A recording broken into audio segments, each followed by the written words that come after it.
And we are live. Here we are live. Hey, Hi, everyone. guys. Hello, everyone. How Hey you there, doing? everybody. We're fine. How are you, Andrea? I'm great. Thank you very much. Really great. Awesome. We are here with the great Andrea Arcangeli of DGM. We are so happy about it. Also, he is the first bass player we have in our live chat. So yeah, the that's second. great. He's the second. He's the first. You're the first. But actually, it's the first alone. We already had Danilo from Avilion. Oh yeah, I was not here, so sorry.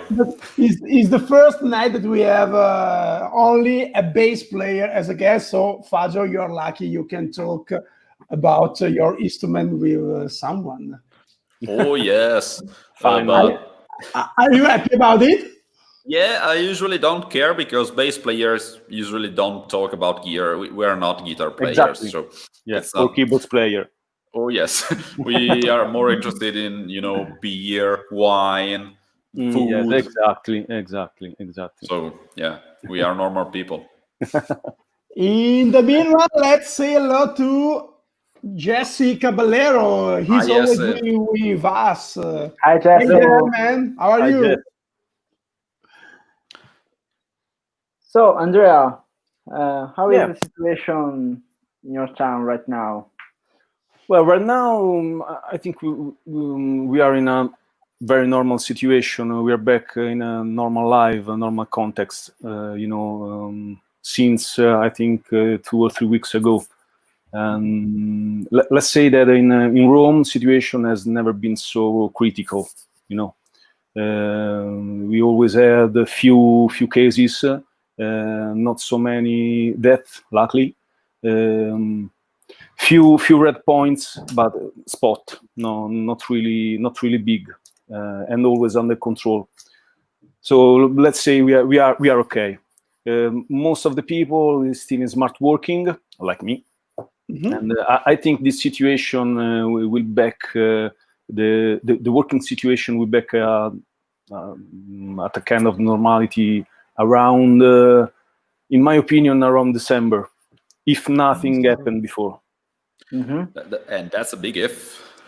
Yeah, absolutely. We'll see. But what do you think about this smart working thing? Do you like it or not?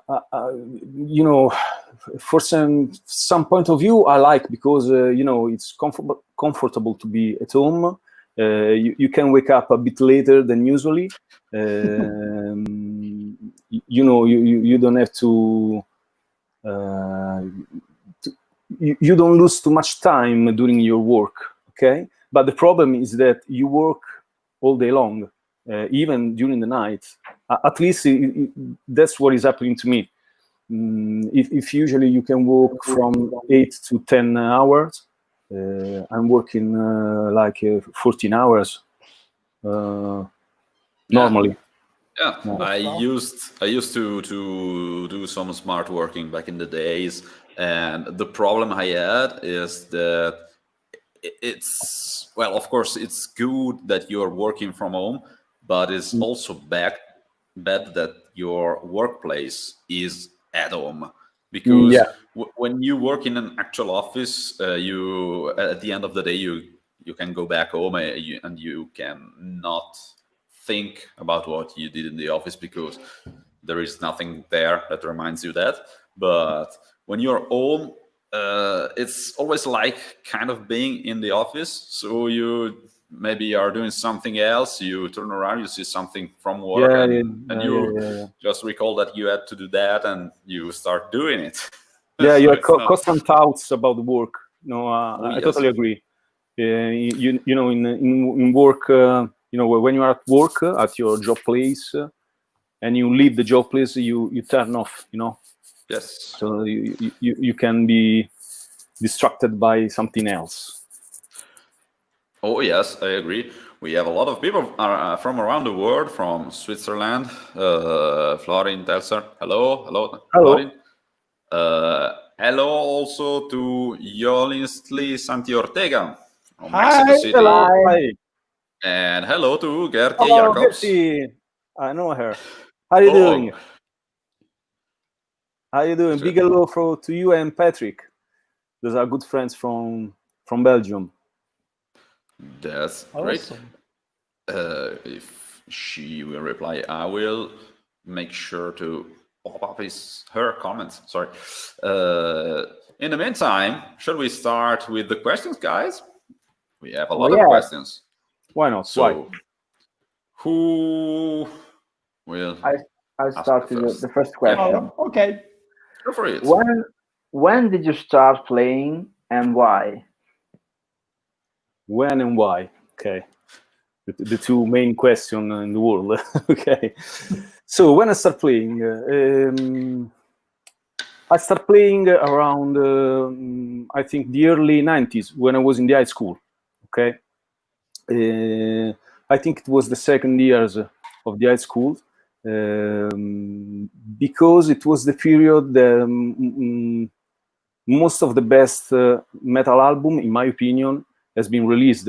It was the period of Metallica's Black Album, Megadeth's Countdown to Extinctions, Testaments, The Ritual, and so on, you know.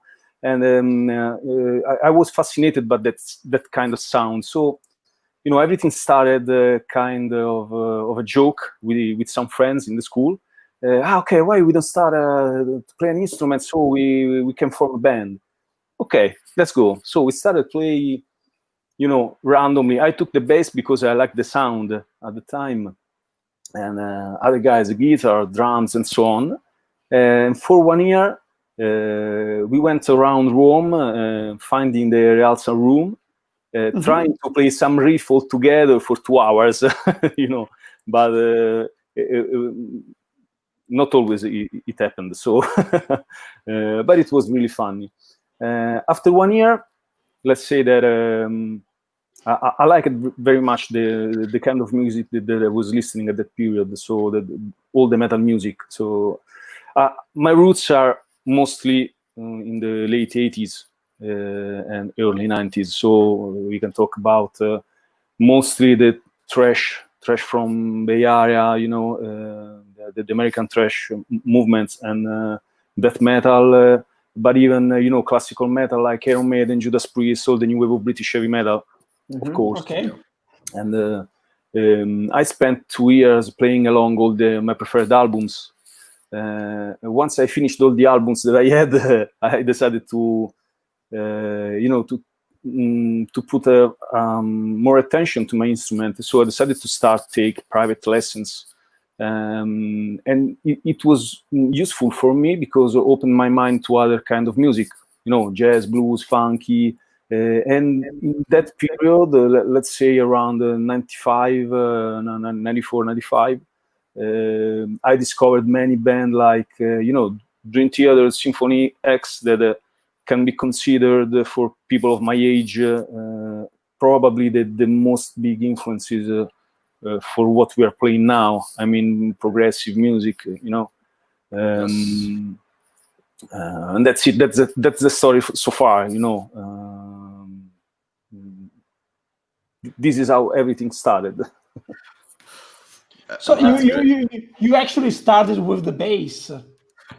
No, to be honest, the first thing I would like to play was the drums. Yeah, but I noticed that I was not really, you know, coordinated. Yeah. So I tried more or less all the instruments, but I found in the bass, you know, probably because I have big hands or big fingers, it was really comfortable. And then I like this kind of powerful, punchy sound that hits your belly, you know, that you feel in the stomach, you know, the vibrations. Okay. And this was the reason I continued with this instrument. Oh, yes, I totally get you. Interesting. Oh, Gerti says that they are good. Oh. And hope to see you and Pamela soon. Yes, we'll meet soon for sure. It's a promise. Thank you very much. Maybe as soon as we can go back traveling around around Europe, outside of Italy. I don't know how the situation is, to be honest. but I think it's possible now. I think it's possible. I have some friends that works in the airports, so it depends probably which country you should visit. Not all the countries are open. Yes, but yeah. Well, Yeah. We'll see. We'll see. Sooner or later, we can travel again. We hope so. And I was thinking about other instruments you can play with big hands. I don't know. You could choose a cello, for example. well, Or it's not that big. okay. Yeah, you could say, I don't know, double bass, which basically is the same as bass. Yes, Same more or positions. less. Yeah, but it's bigger, and I don't think I have enough space at home for double bass. So it's or me or the double bass, I think. So. I had a double bass at home, and it's huge. It's like taller than 2 meters. So yeah, it's a problem also to carry around in car. You know, it didn't fit my car. I had to borrow the car from my parents to take it to the place where we had to record the video, because I pretend to play it. And there I discovered that I was able to play it because the geometry and the positions are the same as the bass. Yeah. So you have to change the the. Yes, that's the only thing. But You have to it's go the same. vertical. Yeah. Yes. Yeah. Of course, I'm not able to use the bow. So I would like to use the bow, but since I don't have a double bass, I can't use the bow. So they told me that it's very, very difficult to use the bow because if you don't hold it in the right way, the sound wouldn't be good enough. So yeah, for what I know, it's a matter of feeling, that you have when you put the bow on the strings, and correctly, as you said, the position. Who knows? It's hard. So the bass is easier. Yes, it's easy. You can have many with less space. You can fit them in your car. You can go around, play with your headphones. Yes, exactly. And it's easier than drums, so drummers are not so dumb as they seem. But only when they play. Only when they play. I'd say that it's physically tougher, the drums. Physically, the bass is easier, but for everything else, like, I don't know, for example, notes, harmony, and all that stuff, I think that it's not easier. Yes. Do you know what I'm talking about, Simon? Absolutely, I get it. I just have to eat. Yes. You can write a book about Simon. Yeah. My story as a drummer. Yeah. As the dumb drummer. No. Drumming for dummies. Dummies for drumming. Okay. So you were talking about your influences when you were talking about how you started to play bass guitar and to start your bands when you were younger. Which are exactly the albums and the band that have influenced you the most? Well, it's a very difficult question because it's not possible to resume a life in few albums. By the way, one of the most important was for me Power Slave of Iron Maiden, just because it was one of the first album of the Maidens that I heard and that I bought, and I was fascinated not only by the songs but also by the artworks and all the the particulars in that kind of album. So I was totally addicted with Power Slave. So this was surely one that gave me a big influences musically to talk.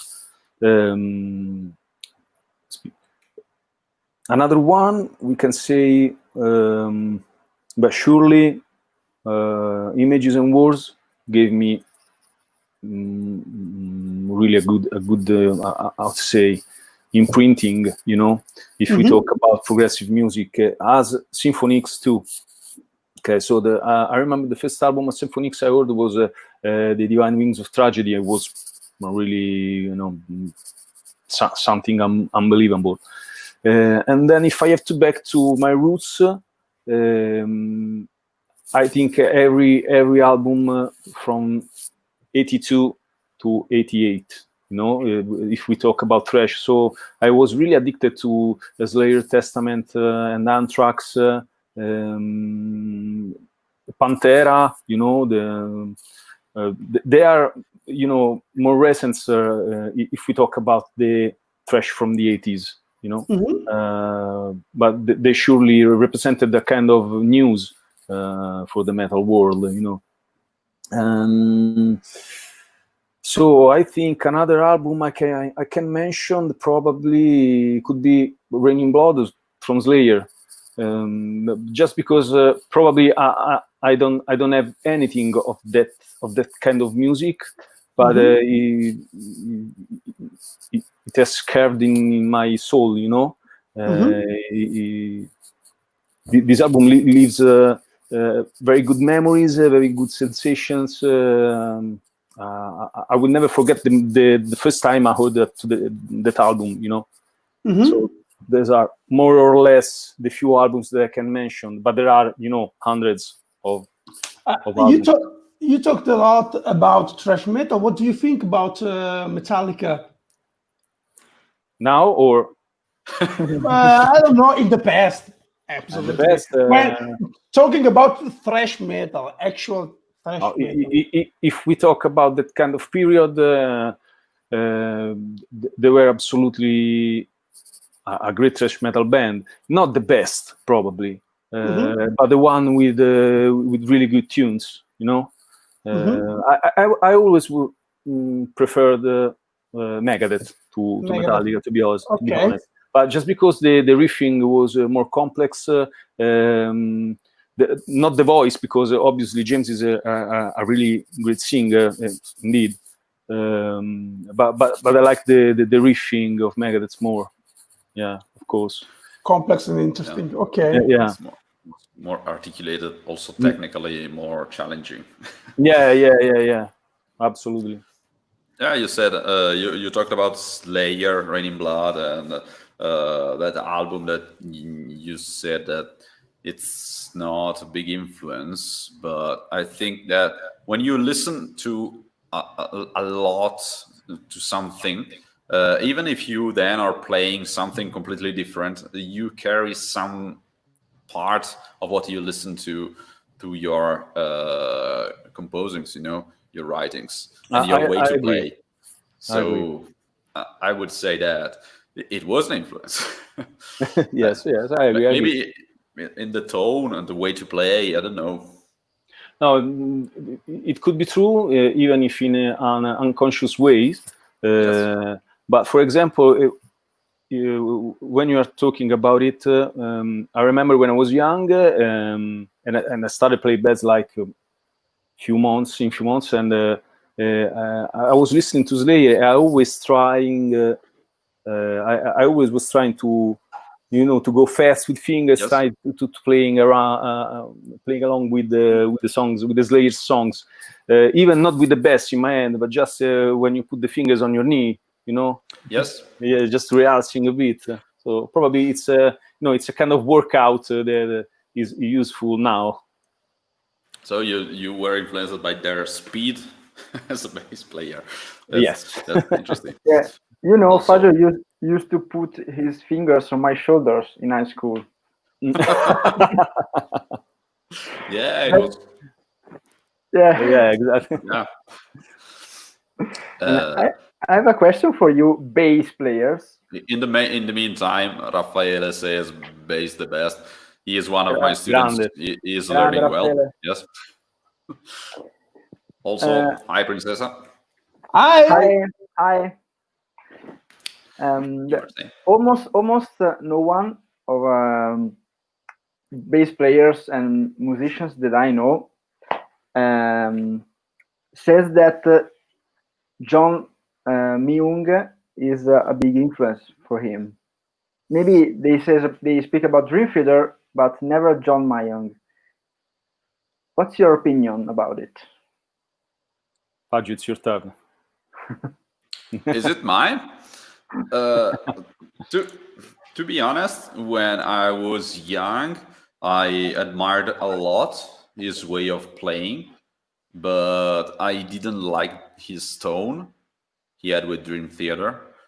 But recently, because I stopped listening to Dream Theater for like 10 years. The other day, I catched one of their videos and I reconsidered his tone. I think he was very ahead of time because now the tone he used is more, modern, and it's more used now than it was before. So I think also in prog metal, if you think about very technical part of bass, you are thinking about John Myung, and everyone is going in that direction because there are a lot of different sounds happening all together, and there is very little space for the bass tone. Also, when you're doing phrasing or all that kind of fast stuff, you cannot have the full tone you could have, I don't know, on a thrash metal band or something like that.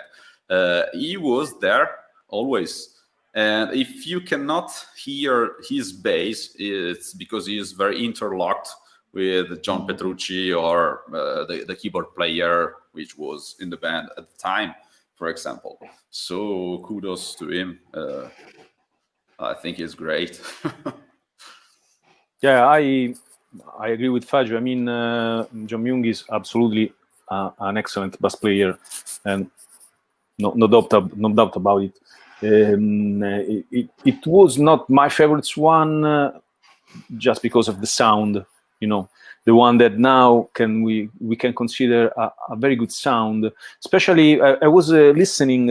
I stopped listening to Dream Theater 2. To be honest, my last one has been since From a Memory. That, in my opinion, Okay. no, the one before, 6 degrees. 6 degrees. Yeah. Yes. And I was listening since 10 years now. I don't remember the name right now. The one with New Millennium. Fall into Infinity. Fall into Infinity, yeah. right? Oh. Yeah, Fall into Infinity. At the beginning, I remember I was talking with Mark, with our singer, in the car last week, and we were listening to Fall into Infinity, and I said the first time I heard this album was a shit for me. Now it's my favorite, because it was years ahead. Most of the sounds that we heard in that period. So I reevaluated, the bass playing of John Myung. Even if I have to say that if we speak about technical capabilities and artifacts on the instruments, something like that, we have probably most of the bass players has been inspired by Billy Sheehan. Probably, even if I have to say I like his way to play. It's unique. There's no one other like. There's no one else like Billy Sheehan. But it's not what I inspired to be. Okay, but raise hands up. I totally agree. Also, he says that too. I don't know if you've seen some of his clinics, and he says you don't have to go fast on the instrument or do what I do on the instrument. because he basically does what, for example, Paul Gilbert does on the guitar, or Steve Vai does on the guitar. He does the same things on the bass, but that's something unique he does, and it's his way to do something. When he does his master class or all the stuff, he teaches to go on time and do very simple parts very well, which is the basics for him, for the groove. And I agree. I totally agree with him. Yeah, but it's the basic for everything, in my opinion. Yes. If you play an instrument, bass, guitar, drum, you have to start slowly, always And you have to time. be good, and you have to be good slow, which is harder than go fast. Yeah, absolutely, totally agree. Yeah. Oh, let's go on with the questions. So we were stuck on the second one. How do you usually come out with the bass line? Where do you take inspiration from? Okay, I have to split two different kind of baseline construction. Okay. We have, in my opinion, I have these two different point of view. If someone comes to you with a song, so you have already a structure where you have to build the bass line on, or when you start from zero. Okay. So if we talk about you already have a song to fill with your bass line, it's easier, obviously, because you have already a structure, you have the chords, and it's probably funnier because you can take from your technical background and you can start trying everything around the kind of chords. So it's not too much about inspiration. It's more about how you feel, comfortable in playing what you have studied, or probably how much you have fun in playing. Even playing randomly. So sometimes things comes out and you say, okay, I like this way, and then of course there are the moments that you say, no, if I do this, it's better than I do this, and blah blah blah. Yes.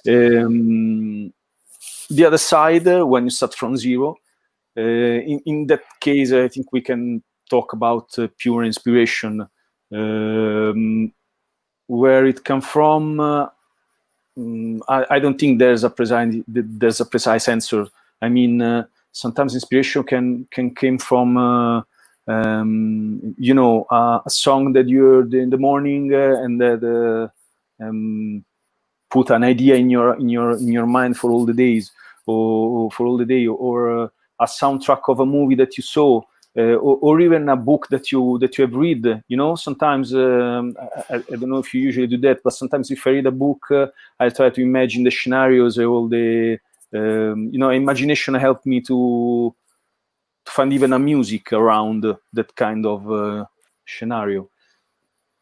Sometimes this could be called kind of inspiration. So when you start playing, probably something comes out and you can say, yes, I like, no, I don't like.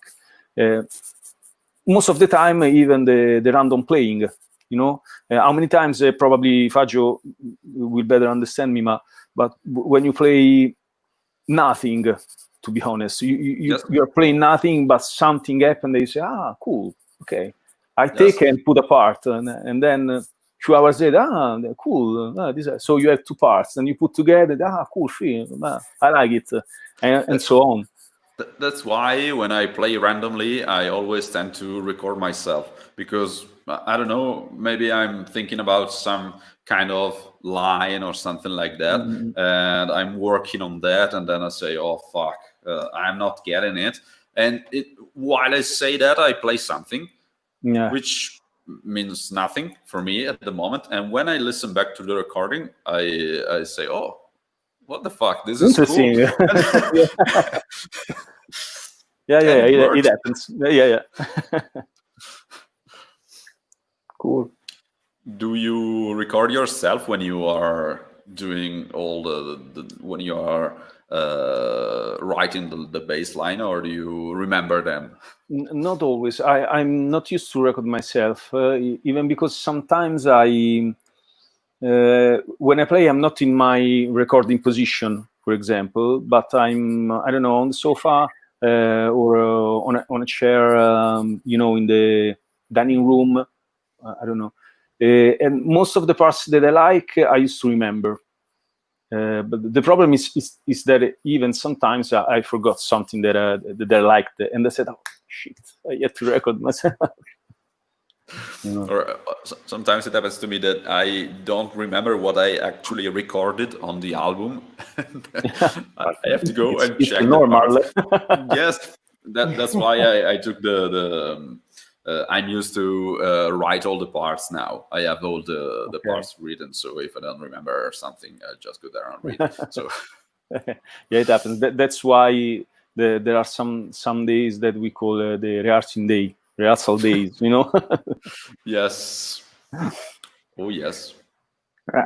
Sometimes when I play guitar for myself, and I come out with idea, and I record it, on my phone maybe, and then the problem is I forget that I recorded.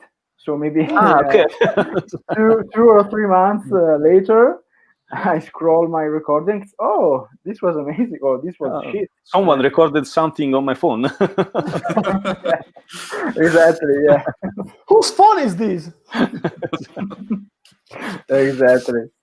Yeah, I tried, to be honest, to record on my phone my voice, because I was in the car, and but it was horrible. When I listen, I always delete immediately.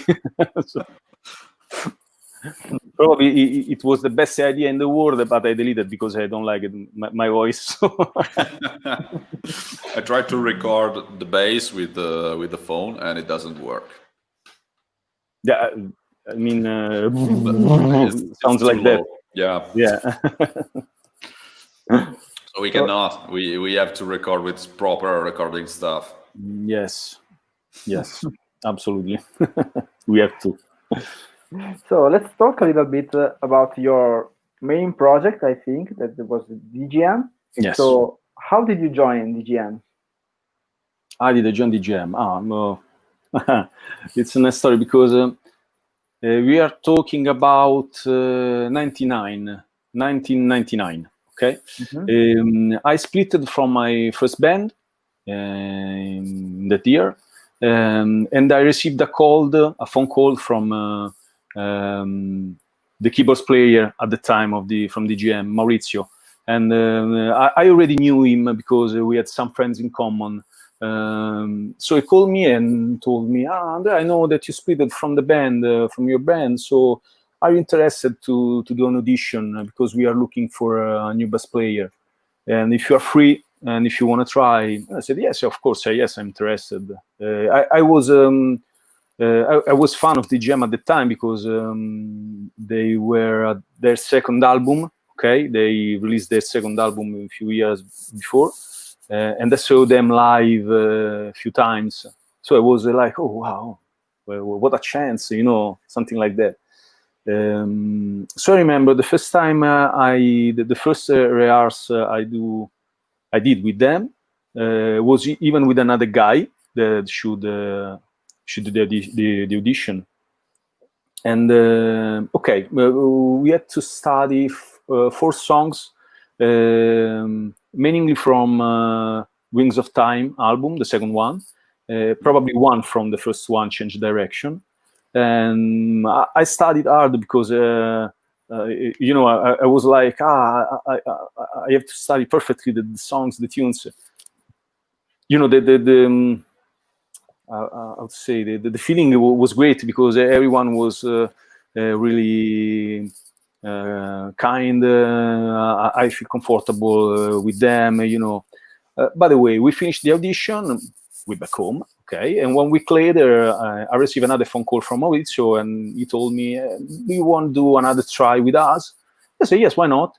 Always the same songs. So I went to the studio, DGM had in the past had for almost 15 years, 10 or 15 years, a recording studio in the seaside of Rome, so in Ostia city.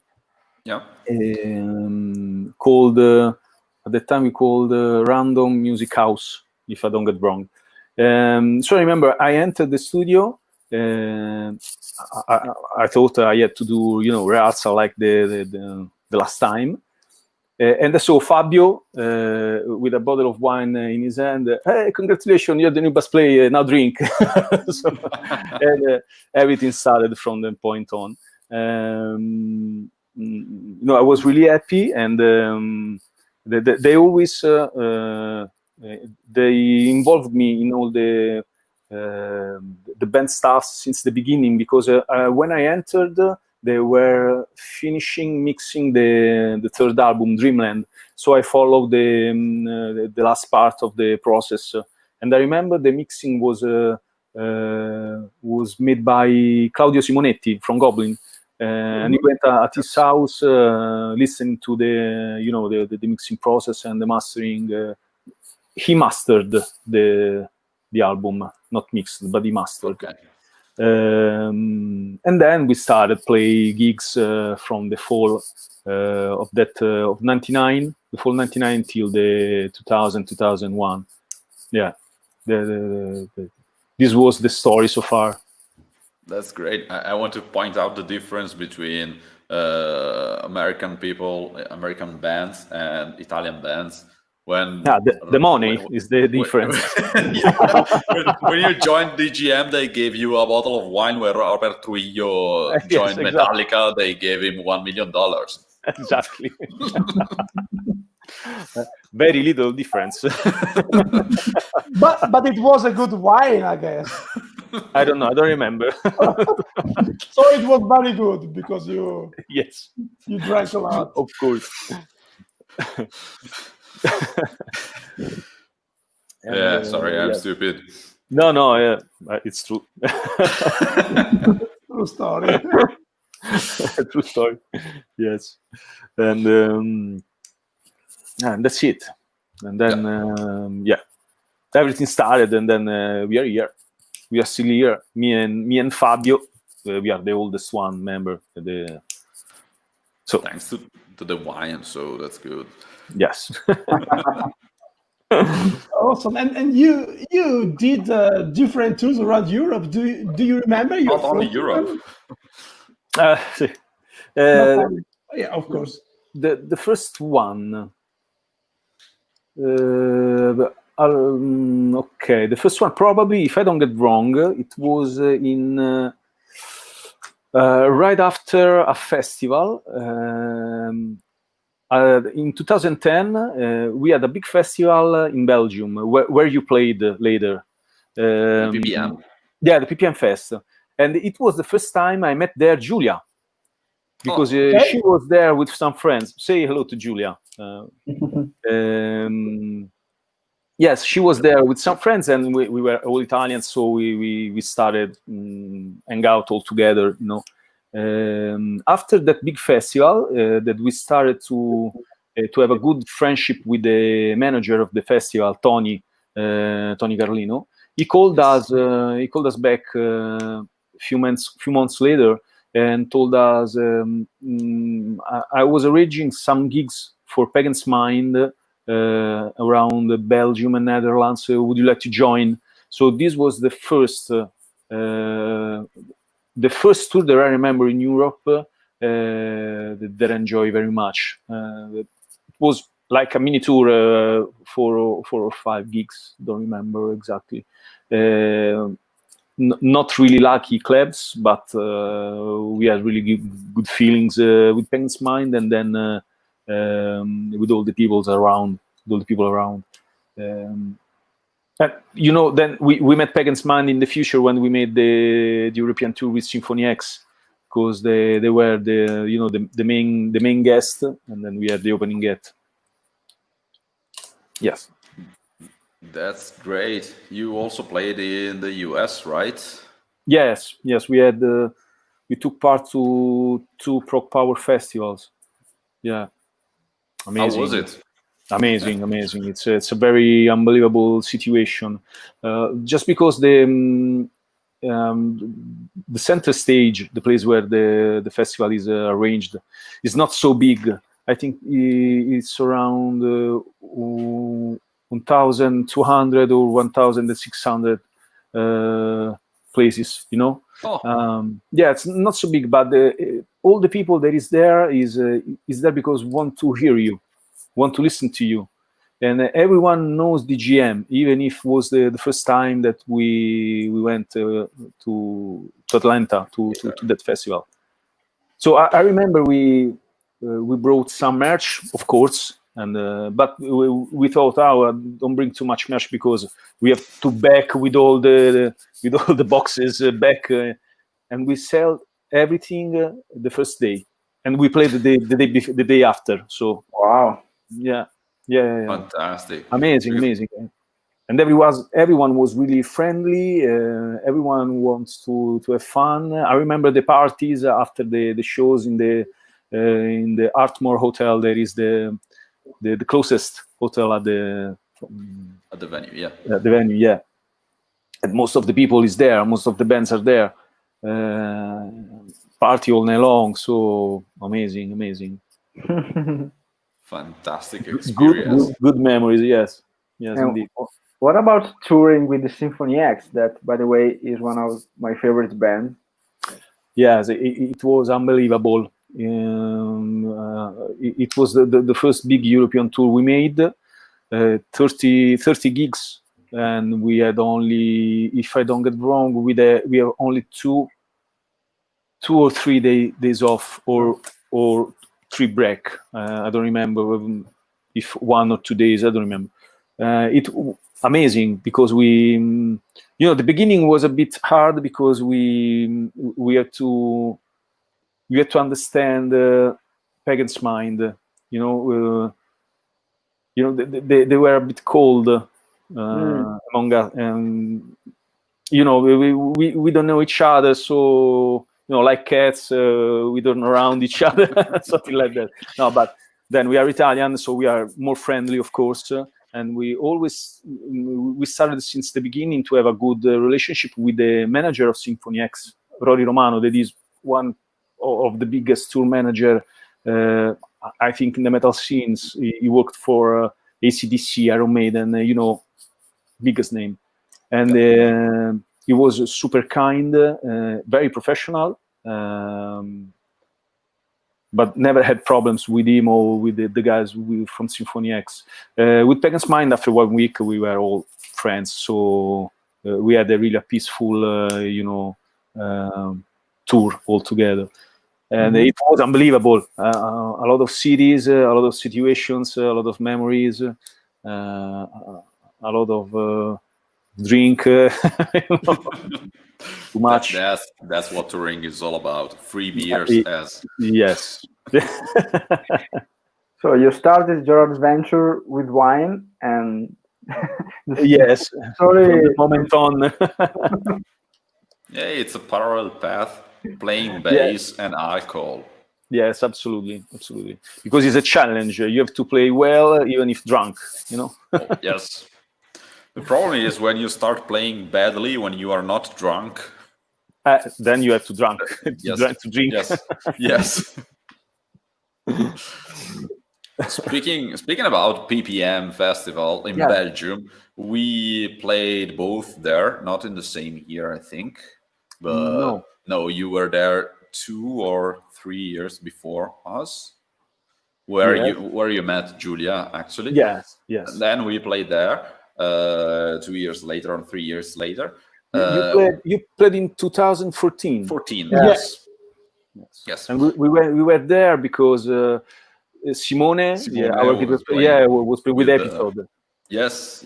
With was the singer of Evergrey, right? Yeah, Tom. That band. Yes, Tom. Tom Eklund. Yes. Yeah, we remember that. We were a lot of Italian people at that festival, to be honest. Yes, because probably because the manager, Tony, is Italian. He's Italian, yes. But Yes. a lot of good people. We had a lot of fun. Do you have any memories and thoughts about that experience, about your PPM?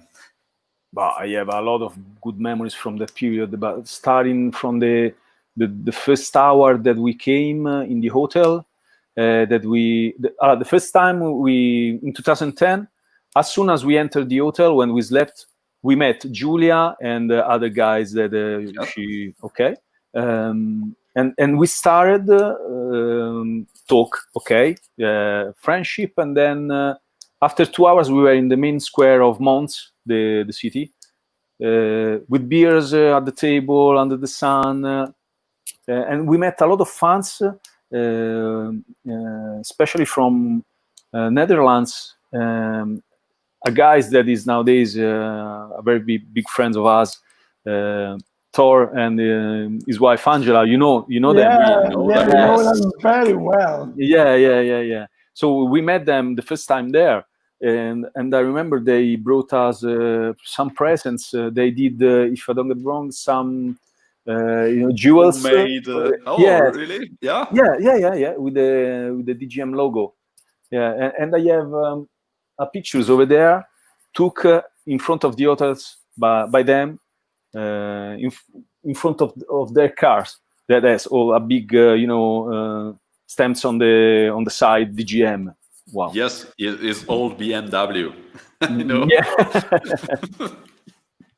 Yes, but a lot of good memories. I remember. It's probably one of the best festival arranged around Europe. Yeah, but probably even around the world. Tony made an amazing thing. I remember the venues was huge, big, Yes. enormous, and the place where you can put your stuff. I don't have the word. I don't know how to say. Camerini. Yeah, the backstages. Okay. But probably the best room I ever see around. You have showers. You have fresh towels always. You have the bar zone with free beers. A lot of people. You have the restaurant inside. You have the food truck outside. Wow, amazing! And all the people. I don't know if in your edition it was already like that, but when we played, there were actually 2 stages. Yeah. Oh, okay. So it was like that from the beginning. Yeah. That's great for an indoor festival. It's pretty unique. Yeah, and even because it was so huge that you can't hear the other band playing on the other stage. Yes. This was amazing. Yes, I think it's the biggest indoor festival of Europe. Yeah, I remember another edition. We have always been guests in all the editions. We went there sometimes with other bands, sometimes just for as guests. There were an edition when there was even Sasha Pite. With one of his band, of his projects, I don't remember. And I remember he went to Tony. Me and Tony were at the bar with a beer. We were talking about nothing, probably, surely. And Sasha Pat came to him and told him, Tony, this is the best festival I've ever played around the world. If someone like Sasha Pat told you something like that, probably it's true. Yeah. Also, I do remember that Tony treated us like family. Yeah. It was great. It was just good. I remember that someone of us, maybe Julia, forgot something in our hotel room, and Tony asked to his wife, I think, to drive her back to Natalie. the hotel room. Yes, Natalie. Yeah. Which was like 40 minutes away with car, in very narrow streets and a lot of traffic in Mons. And she just took the car and took Julia to the hotel without any hesitation. No one would have ever done something like that in any other festival. Yeah, no, they have really a big heart. I invited them to my wedding 2 years ago. So because we started to have a good friendship, and we call each other from time to time. And when we have time, we went to Belgium just to have a weekend together. Great people, amazing people. Yes, I agree. They're great. So what are your plans for DGM in the future? So in the future, well, easy question, because no, we just finished recorded and mixing the new album, so it should be released in the fall. I don't know right now the precise date, but I think an official news comes out soon, and then future plans would be surely the planning of a tour, probably starting from 2021. Even because situation nowadays is the one we talked before. So who knows? Maybe with the new year we can start to do something. That's the idea. Yeah, at least we are ready. If they tell us go out and play live, we just take the car and we'll go. Even because you released your new album in a few months ago, right? During the lockdown, actually. Yeah, during May. So you have been forced to stop the live activity. Yeah. Yes, we did, but we are planning to go back on the road in 2021. So, well, this gives to Julia at least a little more time to stay with her newborn. Okay. So, yeah, be ready, Julia. We are coming to you. Nice. So, man, you play in different bands, and tell us more about your side projects. Okay. Yes, I think the other project that I consider very important is nowadays No Area. Okay, so this project born in 2011, if I don't get wrong, because was the first time I met Francesco Mattei, the mastermind of the band. It started because he asked me to. He has a music school, music academy, and he asked me to be the teacher of that school. So I worked for him a couple of years, and during these years, he always told me, "I would like to start a project like this. These are the songs," and I said, "Wow, very interesting, very good." Until the first album was written, and it came out in 2013, if I don't get wrong. I don't remember really. I think 2014. 2014, okay. I remember that because in PPM there was Francesco there, and he went to me and he said that he was about to release his new album for Noveria, which was a brand new project of him. So I do remember. Yeah, probably. Okay, surely. And I like it very much, to be honest, because I like the songs. I like the way Francesco read the songs, but mostly because I like the people. I like Francesco as person, as friend. I like all the other members as persons. I think it's probably the most important thing when you join a band, because even a single member that is not really a good person can create problems, something like that. So if everything works fine with persons, music will works fine. Even if you write shitty song, but that's not important. Yes. And I agree, it's the most difficult thing in this world to find the right people to work with. Yes, that's why I can consider myself really lucky in my musical life, because all the bands, all the projects that I've been involved are made by very good people. This is something that unpayable, and it's also very rare. Yeah, it's not that easy to find serious people in this world. Yeah. I totally agree. And what to say more about Noveria? We released the new album in last October, and we just did the release party at the end of January, and then lockdown comes out, and so on. So we are on the same ship. Oh, yes. Yes. Other projects that are involved to, but there are two bands that are now in pause. Evidence and Solisia. Solisia is a female-fronted metal band, but we stopped many years ago just because we could not find a good singer. Not a good singer in technical capabilities, but a normal person. This is the case that we are talking before. So we tried different persons, but we always had problems. So we decided to stop. We have enough songs for another album, but me and the guitar player Gianluca Guinto decided to stop for a bit, just to take a break. Even because every one of us has his other projects. So. And the same, more or less, with Evidence. Evidence was a project born with the old guitar player from the GM, Diego.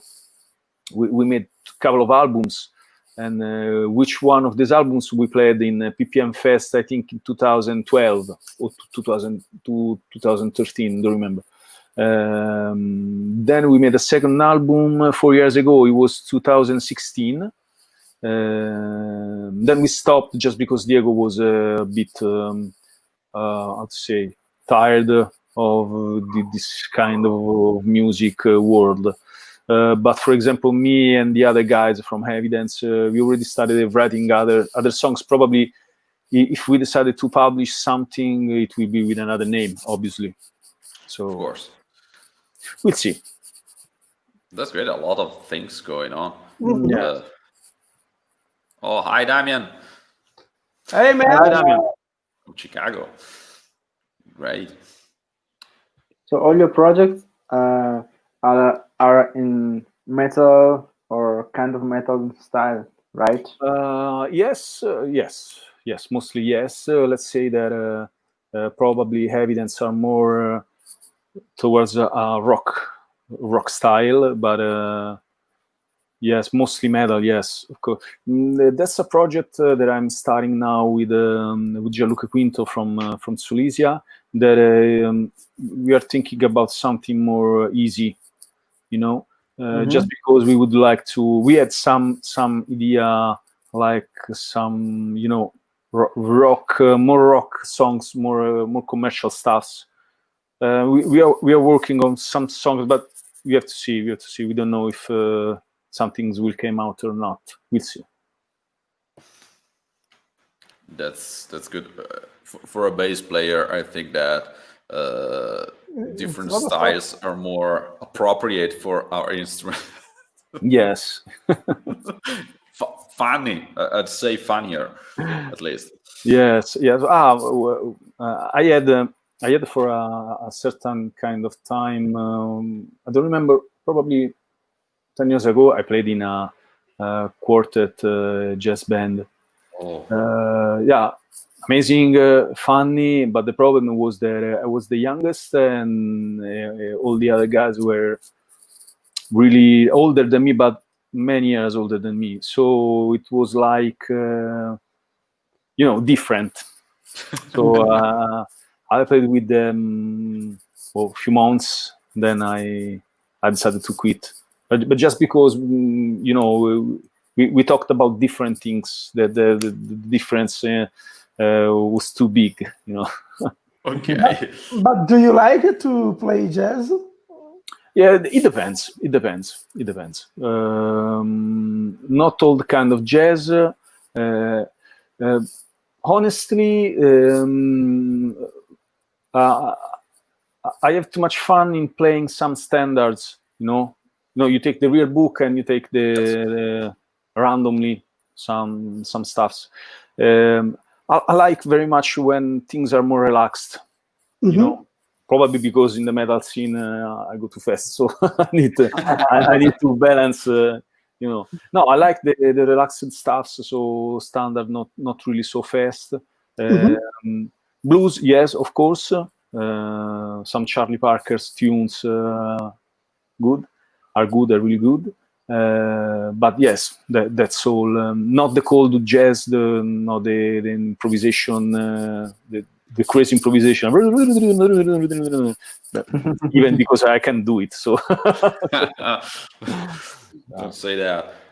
So you will never play like Alain Caron or someone like him, or no. Let's say I approach the if we are talking about Alain Caron or Victor Wooden or Stuart M, I approach the slap, the slap technique. I had a lot of fun, to be honest. At the beginning, I was like, oh, no, I don't like slap, but just because I couldn't play. So,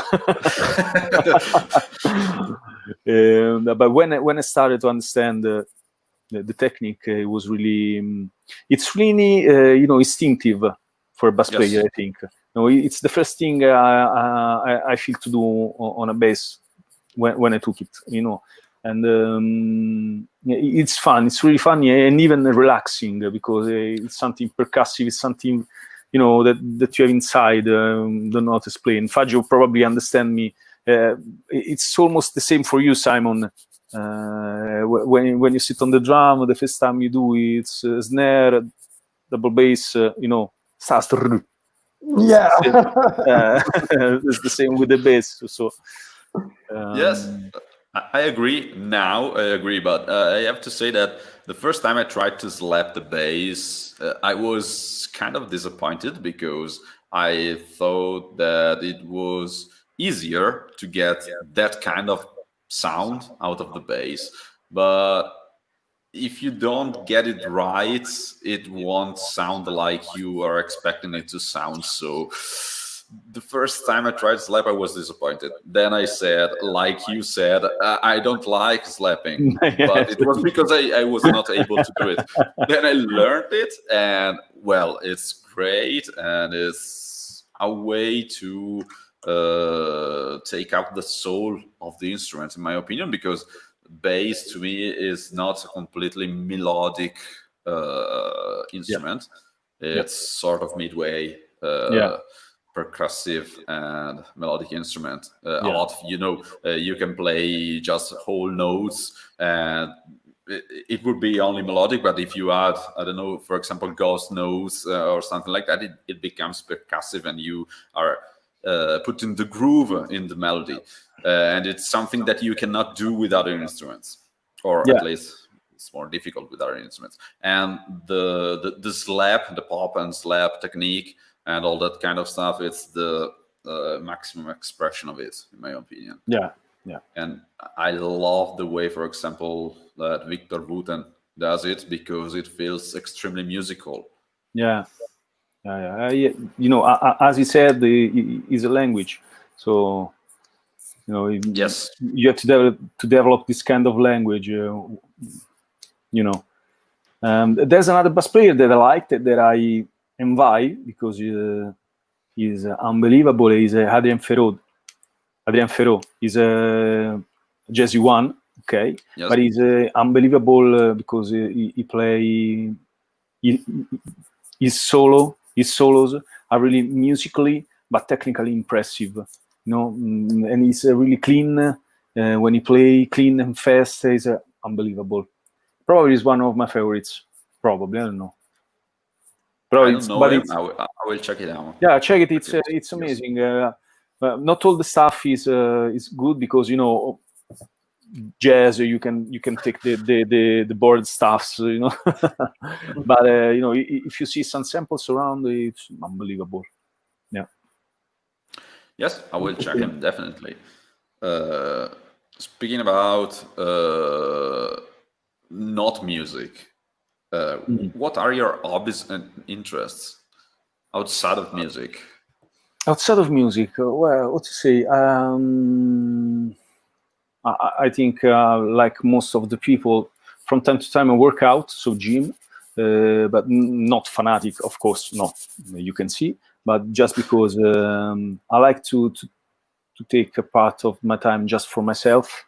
And I like the to go to workout, even just for a healthy way of life that I destroy punctually with wines or food. You go work out because I have the alibi. You can drink. Yes, it's just an alibi. No, and then I like I like hang out with friends. I really like company, but usually if I have free time, free space for myself, I like reading too much. Probably because the frenzy, the everyday's frenzy, give me the chance to appreciate, to sit on the sofa with a book, or even with the iPad, because you can have many books in the iPad. So, but okay, yes, I like to read. To be honest, it's strange because I start to appreciate reading right after ended school.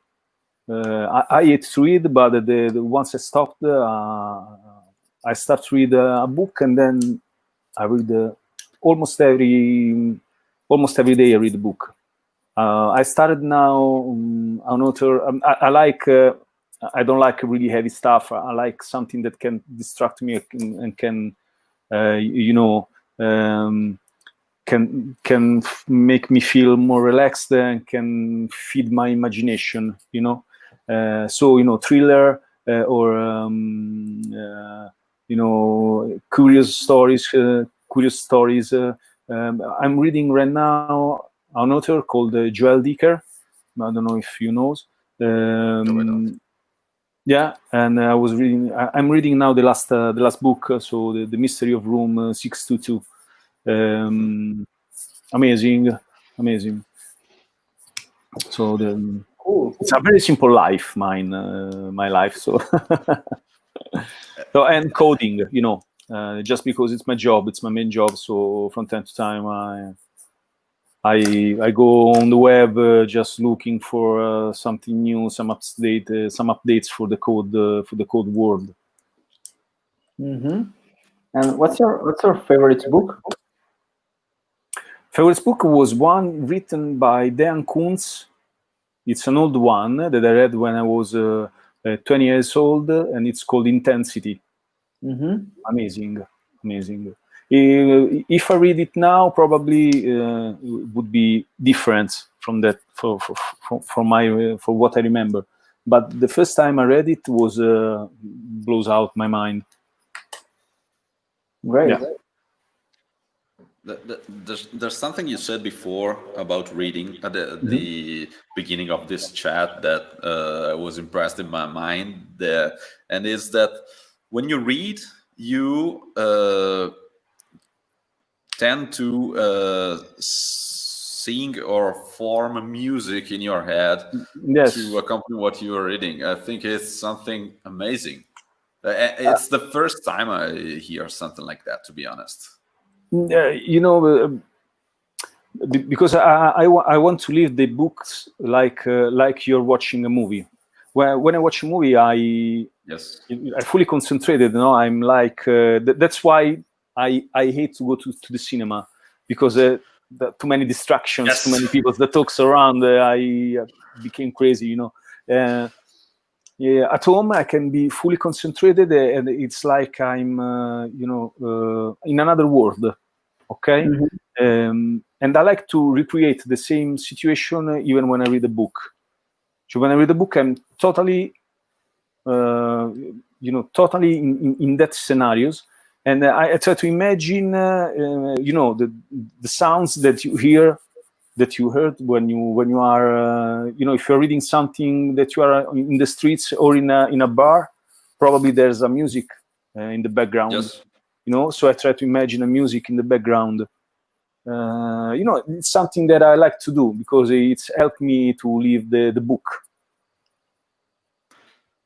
That's interesting. I think that the only other person that I know by name, of course, and not by because I never met him.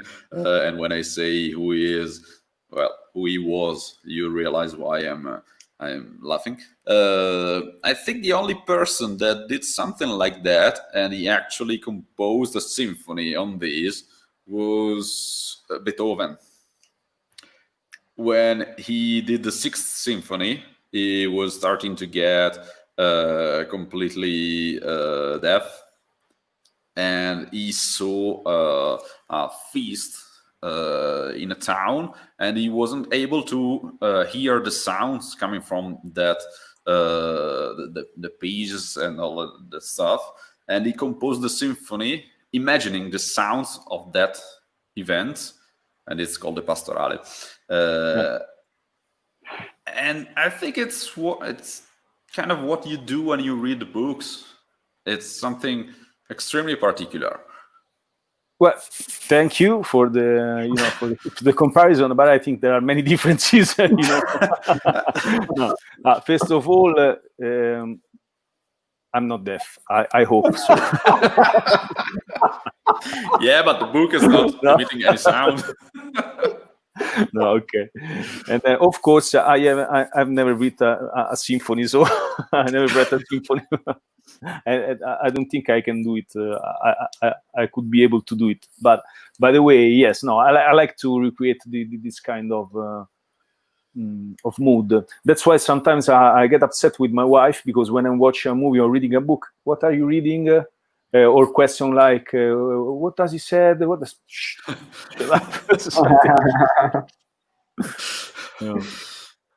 Did you read The Pillars of the Heart, I Pilastri della Terra, by Ken Follett? Yes. Ken Follett is an author that I like it very much, but sometimes for me, he makes some useless descriptions. Too huge useless description. And sometimes I lost the main feelings. But there are books from Ken Follett that are unbelievable, amazing. And another one like him was I don't remember, but was amazing. It was not Ken Follett. Was I don't remember. I read something like 20 years ago. I don't remember. There are so many books. Another one is Il pendolo di Foucault. Umberto Eco. Esatto. Amazing. Difficult, hard at the beginning, because the first 80 pages you don't understand what are you reading, but at page 81 everything is clear. Something like that. And yes, I like to read, to be honest. Yeah, I asked you about The Pillars of the Heart because it is the last book that I read speaking about fiction. And I remember that I could build a church after reading that book, because it is very precise, describing how to build the church. Yeah. Pages and pages of architecture stuff. Yeah. And another book full of particulars and obviously imagination is Lords of the Ring, of course. Yes. I read it when I was 18 years old. And the first time I bought the book, I went to the library and said, I want the kind of book, and the guys gave me this kind of book and said me good luck. So, thank you. No, and I read it in 3 days because it was amazing. 3 days? Yes. Amazing. Wow. I was totally captured, I couldn't go bad because after one page I have to read the other one, and then time is passing, so it was fast. So, cool. And the movies weren't already released. The movies of the Lord of the Rings. If I like it. I meant when you read the Lord of the Rings, the movies were already out. No. Not yet. No. The movies was released a kind of 10 or 12 years later than I read the book. And and I was impressed because, in my opinion, it's a movie that it's quite different from the book, obviously, but is an unbelievable movie. From if you think about what kind of book you are trying to put on the scene. Yeah. Did you read anything else from Tolkien? Yes, I read all the saga of Lord of the Rings. It means The Hobbit and Silmarillion too. Silmarillion, okay. Yeah, that it's an history book, nothing more. And I read some tales from. I have a collection of tales from Tolkien. And then what was the title? I don't remember. Too many years passed. I forget the title. It was a single tale by a dog, probably. Okay. I don't remember. But it was amazing. The Hobbit is, in my opinion, it was it was thought not to be so big as it became in the future. Because if you read The Hobbit, it's like a book for children. Yeah. Very simple. But when you read the Lord of the Rings and Silmarillion, and you think about The Hobbit, then you can imagine probably what Peter Jackson imagined when he do the movie. Yeah, it's another world. Yeah, of course. It's another world totally created by Tolkien, and it's amazing how he thought about all this universe, fantastic universe. And if you read actually the Silmarillion, the Hobbit, and the Lord of the Rings, you can actually get it. Yeah. I agree, totally. That's great. I was silent because I read very different kind of stuff. So I'm not. What kind of stuff? What kind of stuff you read? Mostly physics books and technical stuff or dystopic stuff like Aldous Huxley and that kind of stuff. I don't think you'd like them because they're very hard. Yeah, they're heavy. Yeah, no, there has been a period when I was really involved in reading philosophical books, especially about the paradoxes, because I was curious how they explain something absurd. And I have a book that I try to put in, in theory, in mathematically all the Zenon's paradoxes. No, it's very curious, nice because by the way, it's a story. Yes, it forced it to be explained. Amazing, very good. But obviously, it's lighter than your kind of stuff. Yeah, I tried. I read Stephen King's. Amazing. Yes. Something like Stephen, but mostly I read, I think, old books written by Stephen Hawking, and I realized when I was reading them, I was at the university at the time. I realized that there are some parts of the book. Well, it starts with some kind of narration, but then it becomes like pages of equations just written in extended version. So it's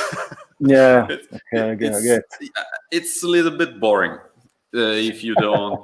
Yeah, sometimes it gets boring, but sometimes it took like 2 days to read 2 pages because I had to go back and understand every single word of the page to get what he was trying to say. So it's heavy. It's not something that you read to relax. But you can call it an hobby. It's like a work, you know. Yes, but it's not, or because better it's a mission, something like that. yes, it's something that takes you to think a lot after you read. So a lot to process. So it's not light. It's not something that you I don't know, you'd read on a holiday, for example. It's not. Yes, of course, yes. Yeah, but I'm weird, so.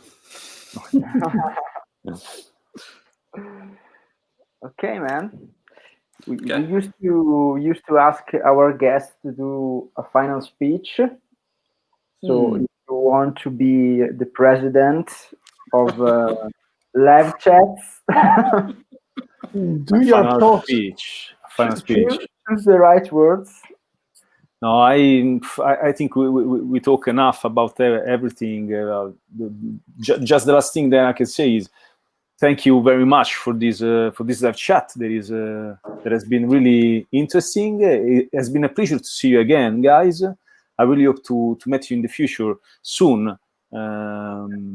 Why not this summer? If you're around, if you're at home, I'll be close to you. So it would be great to have a beer or something all together. Yeah. And, what to say? I enjoyed this chat. Hope you too. And of course. Yes, it was an honor. Thank you very much for thank giving you. us Thank you, guys. your time. It was No, great. Thank you very much. Thanks a lot. It's a very good idea, this thing of the live chats. Yeah, really. Thank you. Good, really good. Yes. Thank you. Say hello to Julia, and what to say? All the best for you guys. We meet soon for sure, and have a good night. And have a good night to all the listeners and all the followers. You too, and don't forget to subscribe to our channel if you want to. Of course, get the notifications, and go check DGM out if you didn't already. And they will release a new album soon. We will have the official date in a few weeks, I think. And thank you very much for being with us, and see you soon, guys. Good night. Bye. Bye. Thank you. Bye.